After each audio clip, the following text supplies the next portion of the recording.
Okay, here we go. I'm here suffering with my wife, Athena, who is doing just about everything to confuse me. Ese está lindo. No, no, no, no. Okay. So, we're waiting for Brandon to join us. Pero se quita cuando entra Brandon anyway. And here we go. If you like this one, here you go. Huh? What about that? Misomaniac. Yes. Yes.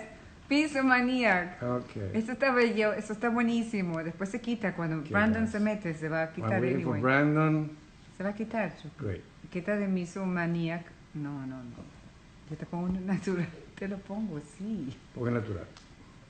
Se Ella is connected. Great. Okay. I'm waiting for Ella to. That's it. Okay. Es muy oscuro. Never mind.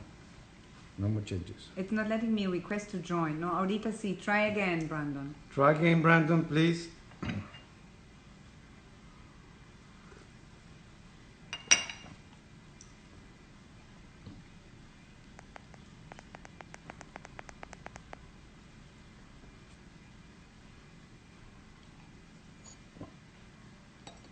Yes, I know, but he has to join.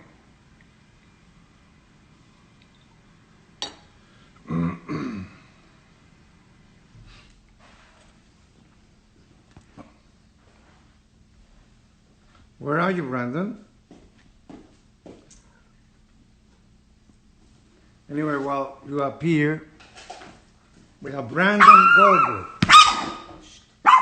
We have Brandon Goldberg, a great pianist, composer, is the Miami Symphony Junior Composer in Resident.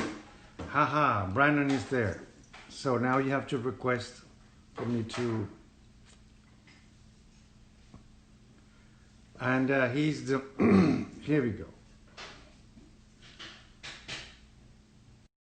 Great. And Brandon is the junior composer of the Miami Symphony Orchestra. Hello. Hello, how are you? Great there? to see you. Fine. Great and you? to see you too. How are you? I'm good. Fabulous, fabulous, Brandon. So, finally, we've been waiting a week to have you here. We're so glad. Are you in Miami? Yeah, I'm in Miami at home right now. At home. Fabulous, fabulous. And how have you been? What have you been doing these days?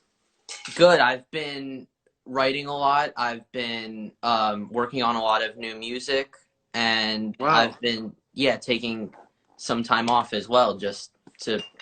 I'm not in a rush all the time, and I don't have to do a bunch of things all the time, so I'm able to do a lot more. Fantastic. How many new pieces have you written? I haven't counted yet, but quite a few. Quite a few. And they're all jazz pieces? Most of them, yeah. Fantastic. So we're going to hear some of it today? Sure. Fantastic. So glad. Glad. Tell us, Brandon, a little bit about your life. How old are you now? I'm 14 now. I started playing piano when I was 3. I started because there was a piano in my house, and one day I came home and I started to play the songs I heard in preschool, and we figured out that I had perfect pitch, so I was able to play back anything I heard, and from that I would start listening to a lot of music, and then my grandparents one day showed me this Rat Pack video, and from there I really got into Frank Sinatra for a while. And then one day, after playing a lot of that music all by ear for a while, I found this album, Tony Bennett and Bill Evans playing duets. And when I heard the way Bill Evans played the piano, that was really like a light bulb, like, wow, that's really what I want to sound like, and that's kind of what I want to do. And how old were you then? I was probably 7 or 8 around then. And that's where I found my love of jazz music. And ever since then, I've been writing, checking out a bunch of records, trying to see any musicians that would come in town, and reaching out to some of my favorite musicians. And I've been so lucky to be able to talk to some of my favorite musicians so often. I was able to record an album with some of my favorite musicians, and through all of this, I was able to grow so much. Fantastic. You came to Miami Symphony, what, 2 years ago? Yeah, it was almost 3 years ago because a mutual friend introduced us. Yes. And you had the idea of having, because I was really into writing for big bands at the time, but you had the idea of having me write for an orchestra. Yeah. And that was so important for my writing, giving me the opportunity to write for an orchestra, because that opened up my writing, not just writing classical music, but jazz music. And as a piano player as well, there were so many things that taught me what to listen for and how to do. Your dad? Who? What is it? Who told you that to listen to? Your dad. Sorry, I didn't hear. No, giving me the opportunity to write for the Miami Symphony. Okay, I'm with you. Yeah, yeah. Yeah, I was able to learn so much about the symphony and learn so much about the orchestra and different parts and different sounds you can get out of writing. And that taught me so much to listen to like different things that helped me play the piano and write a lot of jazz music that I write today. Fabulous. So far you have written 2 major pieces for the orchestra, right? Yeah. Which are? The first one was a piece I wrote called Surroundings, which I based off of everything that I surrounded myself, from jazz music to what I surround myself in Miami for, and the surroundings of when we actually played the piece at the Palm Court. So I wrote little things that inspired me, and that's how I came up with Surroundings. And this new piece that we played, I think we played it in January the first time. Yeah. Rhapsody and F Minor, which I based off of, surprisingly, I based that off of George Gershwin's Concerto in F more than his Rhapsody in Blue, but a lot more of a symphonic jazz sounding influence, and even it's a lot more obvious the jazz influence in that piece. Obviously, there's that whole section where it's purely jazz, but that piece, it was so different for me because looking back on and listening to Surroundings after I did all of this writing, I could hear the growth in my writing as a musician. So you've heard how you evolve, how you mature from one piece to the next. Nonetheless, I found them both very, very, very good. Surroundings has the style of yours, which is like beginning a journey, and the Concerto in F is really very surprising. It was fantastic. It was development. In fact, I dare to say that your conception of music, of your music then, was more towards the classic, not so much to jazz. Although it had a huge component of jazz, no doubt. Yeah. It was. You would agree with me in that? Yeah, 100%. Great. And why don't you play us a little bit of both so that we can hear the difference? All right, I'm going to play the main theme from both. So I'm going to start out with the main theme from Surroundings. Here, let me tilt that to the piano.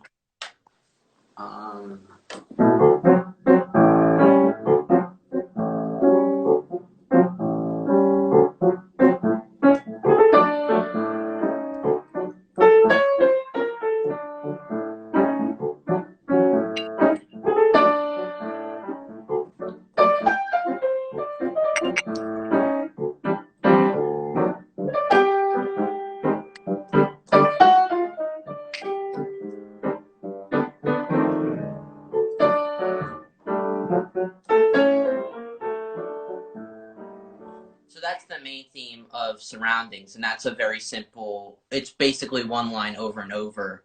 And the thing about Surroundings was it started from a simple idea, and I basically wrote 9 minutes of stuff surrounding that one idea. And my Rhapsody in F Minor was similar to Rhapsody in Blue in a way that it had 3 or 4 different main themes that kept on reoccurring, and it had that interaction between the piano and the orchestra, like Rhapsody in Blue had, but the way I composed and arranged all of the harmony and the way I orchestrated it in the orchestra is very similar to the way that George Gershwin did that in his Concerto in F.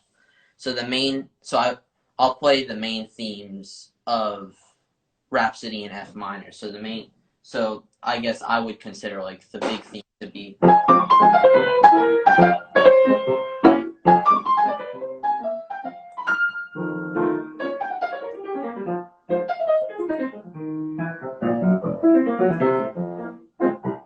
And then there was another theme.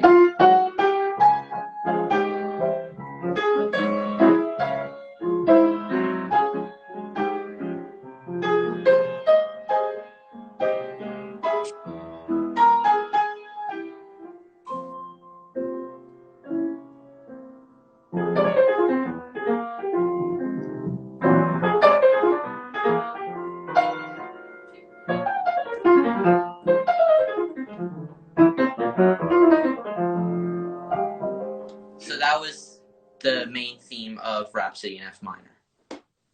I can say with total conviction that both pieces, although they of course have a very clear idiom and they're based on jazz, I truly believe that they're absolutely original, and which is very difficult actually. It's much more difficult to be original in in an idiom which everybody knows and everybody handles than to be, of course, totally new.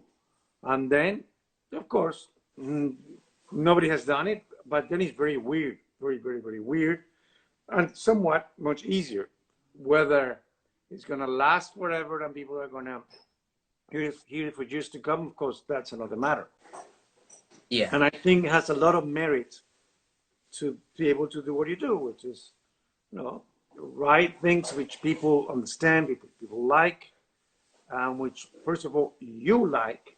Because in my experience as a composer, as a conductor of new pieces, you can imagine in my career how many compositions I must have premiered, done the world premiere. Yeah.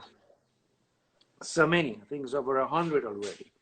And being also a composer, I felt that there was sometimes too much arrogance with respect to the delivery of a composition and the real objective of it.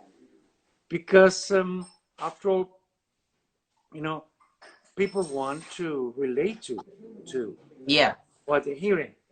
And music has a big difficulty because compared to art or to theater, even now to visuals, to film, because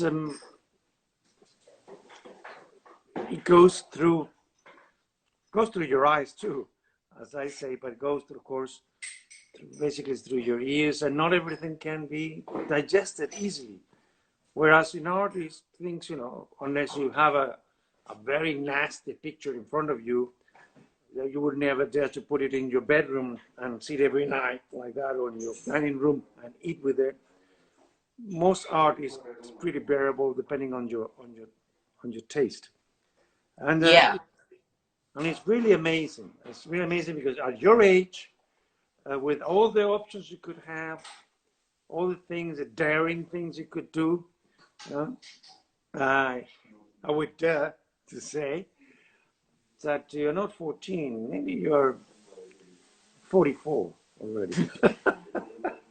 Yeah, because you have such a maturity as a musician that is very difficult not to do what you do with the talent that you have and you know what you've learned. And you have great respect also to the profession and to the form of music.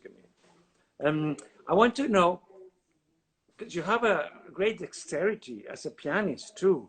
How did you develop that? Did you do some exercises to develop a technique, or that came naturally for you? Because you really dominate the instrument pretty well. Yeah, so dexterity definitely came over time, definitely copying a lot of like my favorite pianists, like what they would do, and a lot of my favorite pianists who are so technically brilliant had a lot of books that like I would always check out their exercise. But I would say that my teachers really helped me a lot. My teacher, Paul Posnack and Giselle Brodsky, are both very big on dexterity and being at the most comfort possible that as you can get on the piano. And especially when writing classical music, I wanted to make sure that I was able to execute everything I heard in my head. So a lot of times I would write out these ideas, all these crazy technical ideas that I wanted to play, and I would come to them and I would ask, how do I do this? And over time, actually playing a lot of Bach helped me as well, because I just started pretty recently playing the preludes and fugues, and that helped my dexterity so much, finding the perfect balance between the left and right hand and finding where the melody is, because there's 3 or 4 voices at a time, especially in the fugues. So all of that, I would say, really helped my dexterity. And did you do exercises for the technique as such, or that came naturally by reading the music and playing the music you wanted to learn? A lot of that came very naturally. I mean, scales helped me a little bit. I'm not the biggest fan of like exercises like Hannon or Czerny. I would get very bored with them very quickly, and I didn't. Me too, definitely. No way. And a lot of times I didn't really feel how it would help my playing, whereas I instantly felt the difference when playing Bach, or I instantly felt the difference when doing all of these other exercises. So I kind of figured out what worked and kept on doing that, and that's all thanks to my teachers. Have you ever considered, while you play a Bach prelude, to jazz it up a little bit and play with it, or you with the music and such? That's a really interesting topic, because at first, when someone first proposed it to me, I was like, why would I do that? Why would I mess up something that's basically perfect? I mean, like, I was not always that appreciative of Bach, but recently I've just been listening to it so much, and it's literally perfect music if you think about it. I mean, it always resolves at the end. It always takes you on such an interesting passage along the way. And I mean, why would I try and change something that's already perfect? There are some people out there, like there's this piano player, Eldar. I'm not sure if you're familiar with him or not, but he didn't directly make it jazz, like put the ride cymbal pattern and the walking bass over it, but he played around with the harmonies, and he actually did a great job. And I checked some of that out recently, and then I actually got approached to make a jazz version of the Goldberg variations. Mm-hmm. And that was really interesting to me, because when I was first approached by it, it's like, why would I mess up something perfect? But the more and more I think about it, there's so much that I can do with it, like coming from such a different perspective as Bach. But generally, I don't want to change something that's already perfect. Have you had the opportunity to listen to the Jacques Lucia trio? It's called Okay. Play Bach. Okay, I'll definitely listen to that. Oh, you haven't? I haven't heard it, no. Oh, I think I mentioned him to you a while ago. Jacques Jacques Lucia. And I tell you, I owe him the great gift of connecting me with classical music, because when I was a kid, I only played rock and pop. And suddenly this guy came to Venezuela, where I lived, with his trio. He had a trio, bass, drums, and he on the piano. And it's called Play Bach. He only played the music by Bach.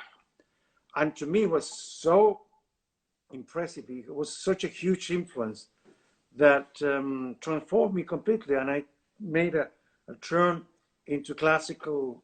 I must have been about your age. I think it must have been about 14.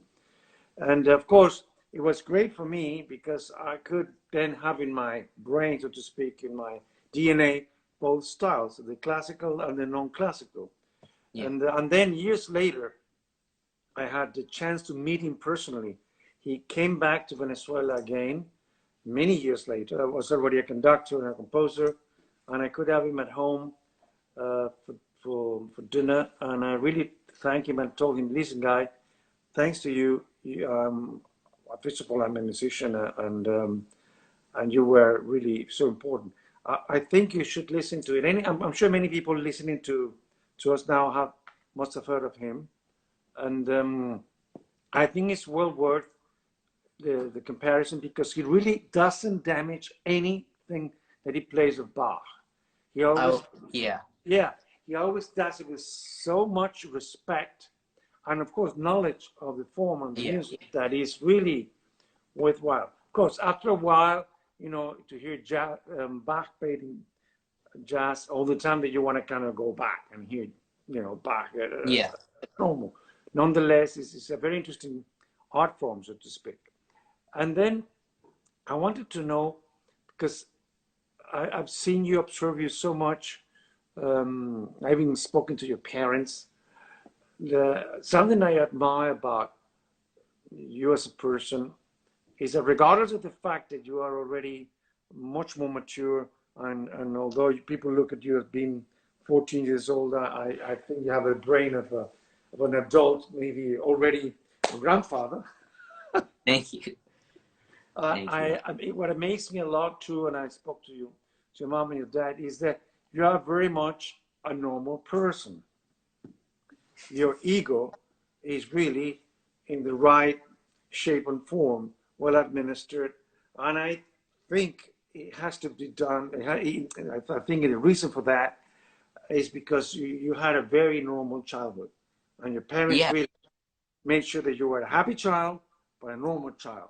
And that's basic, because that guarantees that you will be a happy adult for the rest of your career, because you really know how to put yourself into perspective, right? People can tell you that you are a genius. People can tell you that you are, I don't know, the top of the world, and yet you take it in the right perspective, and you're still brand new, right? Isn't that true? I'm sure that's true. I mean, I'm just another piano player, and I'm just trying to create the best music I can create, and I just try and be a regular person. I mean, I think that's what we're all trying to do, is just be happy at the end of the day with what we're doing.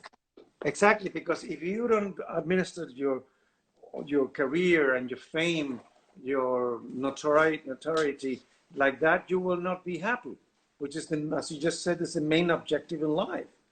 And I really can't say it enough. I've seen it in so many cases of young kids, and then they grow old and they're very happy, or they are very miserable. And it turns out to be because of what kind of education, or what kind of atmosphere they had at home, how they were treated, how their parents really looked after them, and what kind of security they gave them. So again, I think your parents and the parents of any young, gifted artist like you really have to assume that responsibility, and I really congratulate your parents, because they're great parents, and they really love you, and they're really beautiful people as well, and they made you like that, which are other beautiful human beings, which is absolutely fantastic. Well, enough talking. Let's have something more to play. What are you gonna play for us now? What do you want to do? I'm gonna play some jazz, if that's okay. I'm gonna play jazz here. I'm gonna play Jerome Kern and Oscar Hammerstein's "All the Things You Are." Right. So.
Love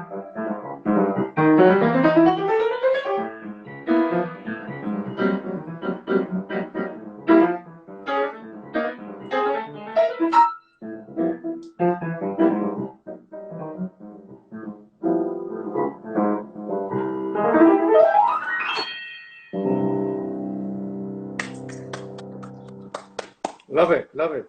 So Thank you. for those who have just tuned in, can you tell us again what you just did? That was All the Things You Are by Jerome Kern and Oscar Hammerstein II. In your version, of course. Yeah, that was my version of it. Yeah, of course.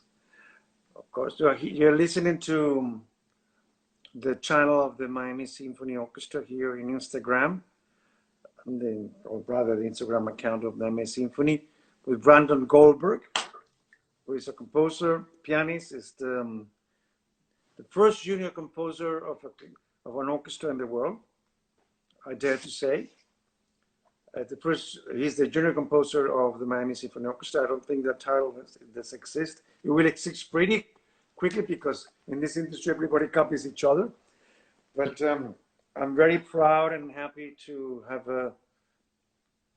Brandon as the first young person who very well deserved, as a matter of fact. Very few people could deserve that title and that position and that responsibility, which implies composing music for the orchestra, and the orchestra, of course, performing it for you. Because as we know, it's very expensive, very complicated to get an orchestra to play new music, especially because of rehearsals and everything is implied. But when the music is worth it, and then when the music is really at the level, well, the public has loved your performances with us. Every time they come more and more and more, and we are even in our CDs. Your recordings are in your performances have been recorded on your CDs. You can actually look them up in the Miami Symphony webpage, themiso.org. And I don't know, it couldn't be a better occasion to have you here, because during this time that we are locked down, it's so important to nourish the spirit with things which are so very special. And well, I'm sure many people have questions, and they can. My wife Athena has one. Athena, come here. Hi, Brandon. Hi. I'm good. How are you? See you. Listen, Good to Brandon, see you. it's so good to see you. I mean, you're such an amazing artist and composer, but on stage you're amazing too. I mean, we are all in love with you. You know that. I see old and young, the whole audience always, they're getting very crazy with you. What is it about it? Why? What do you think? Is it because you love music so much? What is going on stage when you're on stage? You're so charismatic. I mean, I'm having so much fun hearing my music being played by the orchestra. A lot of it is my reaction, because in everything that I've ever written, there's always so much freedom for anybody to really improvise. So I love hearing what everybody's doing in the moment, especially with the most recent piece. Ed Kaye was soloing over it as well. So I would say that was probably the point that I had the most fun, because that's one of the greatest saxophone players around. So being able to hear someone like him playing my music and me interacting with him, that's just so fun with me. That's just so fun for me, and I'm just having fun hearing my music, and that's really what it is. No, but I agree with Athena, because as any special great performer, you transform yourself when you're going on stage, and that's a part of the magic that we all create when that happens naturally. Tell me something. I'm sure other people would like to know. You are 14. In terms of schooling, what are you doing now? What are you studying now? I'm at Pinecrest. I'm about to go into high school. There isn't any special music, like extra special music program, but in terms, like, it's a regular school. They have, they're so supportive of me, and I'm so lucky to be in such a great community there, and I'm really happy there. So it will take you what? How many more years till you graduate? Okay. 4 years. 4 4 years. years until college. And what's your perspective in college? What do you already kind of envisaging you're going to be doing? Hopefully a music conservatory, hopefully surrounding myself with all of my favorite musicians. I mean, that's just all I want to do now, and that's what I want to do always, is just surround myself with the best musicians and keep on learning and keep on playing from the greatest musicians and the greatest teachers around. Have you thought already of any college in particular? Any? Hopefully somewhere in New York, because that's where the big jazz scene is. Like, that's where all the jazz clubs are. That's where all of the greatest musicians are. Somewhere like Juilliard or Manhattan School of Music, because especially there they have all of my favorite musicians teaching. Talking about mingling and getting to play with people you admire, you already have been doing this quite often. Yeah. Yeah, I've been so lucky to play with a lot of my heroes. Tell us about it. Well, I would say one example of playing with my heroes on a more regular basis is my album. Like, the musicians on my album, Ben Wolf and Donald Edwards, for the non-jazz fans there, both of them have played with Harry Connick Jr., Wynton Marsalis. I'm sure you've heard them on a record. They're both on the When Harry Met Sally soundtrack. They're on so many records. And as a jazz fan, those are some of the greatest bass players and drummers around. It was so surreal going to the recording studio and playing with them. And now, over the past 2 or 3 years that we've been playing my music, I've developed a friendship with them on and off the bandstand. So I'm just so lucky to be around them. And then other mentors like Matt Wilson and Avery Sharp and Dave Ballou, I've met through the Litchfield Jazz Camp, which is a great camp. They have all these incredible jazz musicians teaching over the summer, and anybody can go. Obviously not this year, unfortunately, due to coronavirus, but a lot of people, but it's such a great opportunity. And Ralph Peterson as well, who's at the Berklee College of Music, he's got his Next Generation Big Band where he has all of his students from Berklee playing. And Ralph Peterson, if you don't know, was Art Blakey's protege, one of the greatest drummers ever. And he's so warm and so accepting of this new generation. And Benny Green as well is bringing up all these different musicians, having them play in his band, and he's always just supportive of everybody. So there's such a great community, and Orrin Evans too. There's such a great community of musicians around that I've been so lucky to embrace myself with. And that album you're referring to is my album Let's Play. It's finished already. It's done. Yeah, it's out. It's been out since April of 2019. And where can we get it? You can find my album on Apple Music or Spotify. It's on Amazon, and you can purchase the actual CD on Amazon and on my website, BrandonGoldbergPiano.com. And the album's name is? Let's Play. Let's Play. Yeah. And how many guests you have in the album with you? I have one guest, Marcus Strickland, who is an incredible saxophone player. He plays on 2 of the songs. And then along with the bass player and drummer I mentioned, Ben Wolf and Donald Edwards, are playing with me throughout the whole album. Amazing. Can you play something for us from that album? Sure. I'm going to play an original composition I wrote that I dedicated to the great McCoy Tyner. This is my song, McCoy.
And you play all of this from memory. Pretty amazing.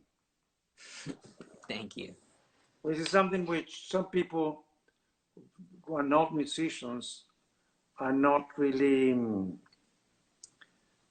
able to really appreciate and understand how much memory, what a huge role memory plays in our life. Because even if you are reading music, if you don't use your memory, you can't do it, because you first practice something and then you of course use the score as just as a reference, and this is the basic of it. But of course, all the people with an amazing memory like yours, I really admire your memory, can just do it like that. And of course, you spend hours, if not days, in composing that piece, right? That piece actually came to me in a weird way, because I was given the opportunity to honor McCoy Tyner at the Apollo Theater, and I was so inspired by that I instantly just heard this melody in my head that sounded so much like what he was playing that night, that it was almost like my mind had this melody already ready, and it was like, this is your piece to thank the Jazz Foundation of America for the opportunity to honor McCoy Tyner, and this was my way of paying tribute to McCoy Tyner. And how long did it take you to create? I don't really remember. It probably only took like 20-30 minutes just to write down the idea. And that was kind of it. Yeah, and to finish it off? It took me a while to finish it off, because my process of finishing it off is I'm just going to play it, and I play it with all my friends and and all of the professional musicians I'm able to play with. I'll play a lot of my original music on gigs, and I'll kind of test it out, and we'll figure out what we like, what we don't like, what I want to change a little bit. And that's kind of how I figure out how I want to play my music. And when you compose something, does it happen in your brain before, or it comes from playing it in the keyboard first, or both ways? It all depends. I mean, lately I've been just sitting down at the piano and recording myself, and if there's a certain melody that I keep on playing, or a certain idea that I really like that I played, I'll write that down and then I'll play around with that. But sometimes it's an idea that I heard that I heard in my playing one night, and I just keep on repeating it. It really all depends. Do you often dream with yourself composing and playing? No, I've never dreamed a piece of music, which is actually kind of, I mean, like some people think, I don't know, like it seems cool, like the concept that you can dream music, but I don't know, I've never really dreamed a piece of music. You never dream of yourself performing either? I don't think so. I mean, I don't remember if I have, but I don't think so. Very cool, very cool. Yeah. So it's so there are so many questions I'm sure we all have for you, because it's so special to see again this freedom, this gift which lives in freedom. I like that. You have a gift that lives in freedom. I mean, that's all it really is. We're just playing. That's all jazz music really is. It's just organized freedom. Totally. And show us something now. I hope it's not too complicated. I'm sure it's not. Just do something completely new for us. Just that it happens now. that you have never thought of before, to kind of appreciate that process and really have that privilege and uniqueness of having it in the channel today. Okay.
Just something like that, like I'll usually sit down at the piano and something like that will develop. Amazing, because now suddenly you transform yourself into a performer. Before you were playing kind of at home, playing with us, and suddenly a spark of your stage presence came about, which was very, very special. I'm sure many people who have seen you here on the stage spotted that. Fantastic. We are so privileged to hear you playing that for us now. Thank you. One more thing I wanted to ask you related to playing, which I did it to you on our last concert, was the one before last, I think it was, at the Moore building, was for you to play for us something very short, something which non-jazz, a melody. Yeah. Of course, you can harmonize it too, but something which is nothing to do with jazz, and the same thing with jazz. Very, very short, so that people can hear both. Yeah. Go ahead. The piece was like...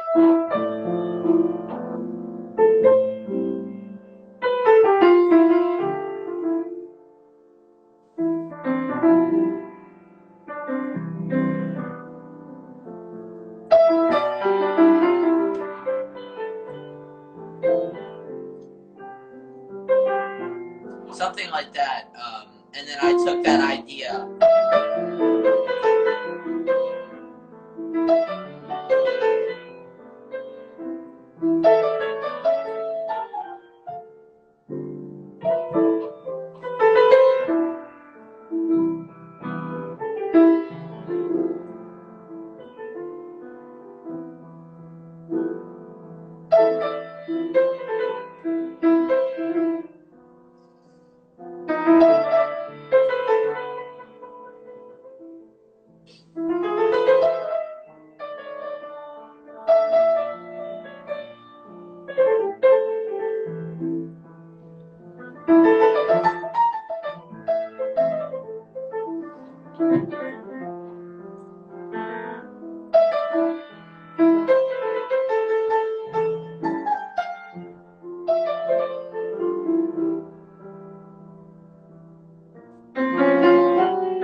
Something like that, I think I did. Can you play for us the first one again, the first one which was non-jazz?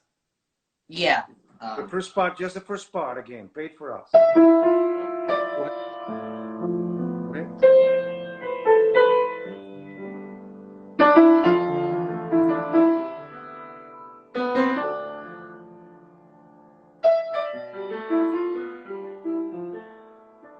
Great, thank you.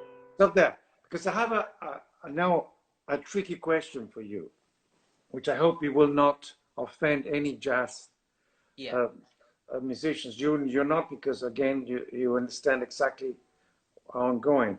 But I feel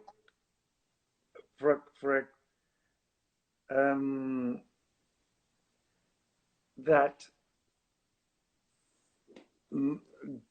jazz, sometimes when jazz is played, a lot of it, sometimes in my appreciation, in my taste, in my view, it misses a little bit of the balance of both. For example, what you just did, do you agree with me that sometimes it's far too jazzy, far too, and it lacks sometimes some more quiet or rather normal harmonic melodies, for example? Is that a difficult question to ask? It's an interesting, I don't know about a difficult question, but it's interesting because that all depends on the artist. It all depends on what type of music the artist is writing, because jazz is such a broad word these days. I mean, it could be something very traditional like Louis Armstrong or Duke Ellington, yes, and then avant-garde, like absolutely free music, like stuff, people doing that for an hour. It's all technically jazz. So I think jazz musicians today, I know me and my friends at least, listen to every different aspect of jazz, and that's all in our playing. So personally, I almost never feel that something sounds too much like one thing and not enough like another thing, especially today because there's so much jazz music to listen to that so many people have found a perfect balance. But I definitely understand where you're coming from. And you would agree that, because I think like in everything in life, the contrast is all that matters. Contrast in everything. Yeah. If you have everything of the same thing too much, sometimes you get to kind of lose focus and appreciation. In any event, it was, I would point out that your Rhapsody and F, which is the last composition you wrote for us, yeah, that piece has very much a balance of both, of the melodic, classic is the wrong word, but you know what I'm trying to say. Yeah. The harmonic, melodic, and then all the jazzy part, of course. And you gave the orchestra the opportunity to do all these fantastic things. Anyway, Brandon, this has been a very special afternoon for us. I think people will remember this, and of course, it's going to be up on Instagram. People can keep watching it. It's very unique. We wish you the best of everything. You have all the chops You have all the chops. You have everything to make an amazing career and to also to be a very, very, very happy human beings. We're all very proud of you, as your parents Thank you must so be. much. No, we thank you. We thank you for being. We thank you for live in such amazing freedom. God bless you, and we'll see you again very soon. Thank you. See you soon. Thank you. Thank you for Bye-bye. having me. Bye. Bye-bye. Ciao. Well, guys, just before I go, antes de terminar, I just want to tell you that next Friday we have two fantastic singers, and they will really delight you. Angie Green and Heaven Star. They're going to be next Friday at the same time. Quiero decirles que el próximo viernes tendremos a dos cantantes fantásticas, Angie Green y Heaven Star. Son parte del grupo de jóvenes que hemos ido descubriendo con orquesta. El caso de Brandon no es una excepción. En la Sinfónica de Miami nos hemos dedicado a buscar nuevo talento joven, pero de grandísimo, grandísimo nivel, como ustedes pueden apreciar.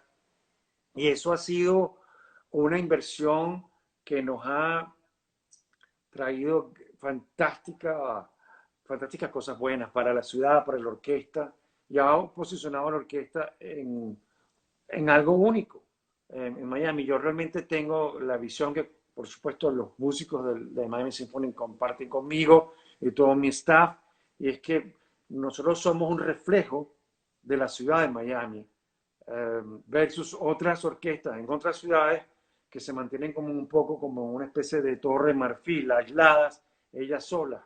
Si bien yo comparto eso, que eso ocurre bien y funciona en muchas ciudades de Europa y de Estados Unidos, pero en Miami yo creo, y creo que la orquesta toda comparte conmigo, y el público especialmente comparte con nosotros, y aprecian que nuestra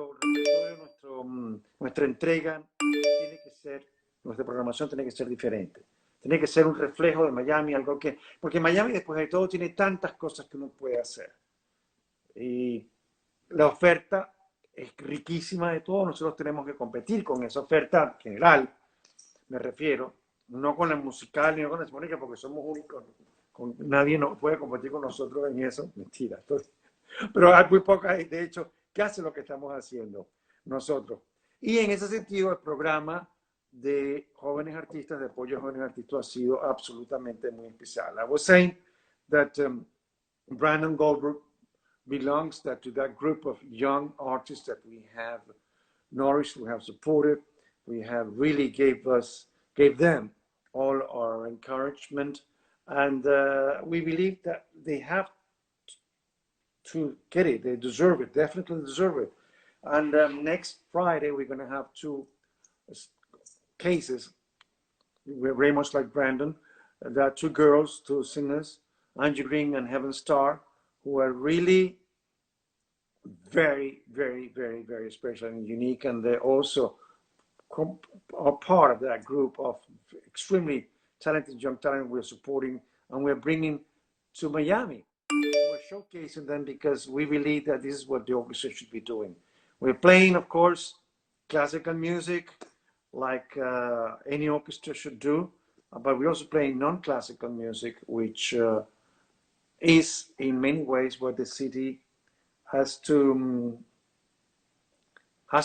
receive. We have to deliver the city with this combination, this crossover, and we have a great backup for that.